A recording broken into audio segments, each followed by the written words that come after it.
लोकशाही व्यवस्थेचा पाया अधिक भक्कम करण्यासाठी नागरिकांचा मतदान प्रक्रियेत जास्तीत जास्त सहभाग असणं अत्यंत आवश्यक आहे।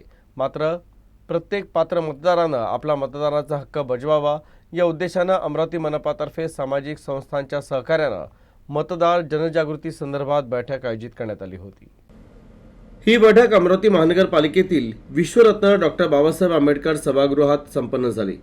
आगामी मनपा निवडणुकीच्या पार्श्वभूमीवर मतदारांमध्ये जनजागृती निर्माण करणं, मतदानाचं महत्त्व नागरिकांपर्यंत पोहोचवणं तसंच मतदानाच्या दिवशी 100% मतदानाचं उद्दिष्ट साध्य करण्यासाठी सर्व यंत्रणांनी समन्वयानं काम करावं या हेतूनं या बैठकीचं आयोजन करण्यात आलं होतं। या बैठकीला मनपा आयुक्त आणि निवडणूक अधिकारी सौम्या शर्मा चांडक यांनी उपस्थित राहून मार्गदर्शन केलं। तर लोकशाही प्रक्रियेत सामाजिक संस्थांची भूमिका अत्यंत महत्त्वाची असल्याचं त्या म्हणाल्या।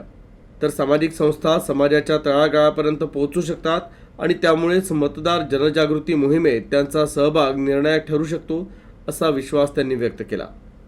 तर या बैठकीत हॉटेल व्यावसायिक आणि इतर आस्थापनाधारकांनी मतदान जनजागृती करता विशेष सूट जाहीर केली आहे। तसंच शनिवारी 10 जानेवारी रोजी मतदान जनजागृतीसाठी भव्य रॅली आयोजित करण्यात आली आहे। तर मतदान जनजागृतीसाठी रॅली, जनसंवाद, पोस्टर, बॅनर, डिजिटल माध्यमांचा वापर आणि प्रत्यक्ष संपर्क मोहिमा राबवण्याबाबत विविध सूचना मांडण्यात आल्या।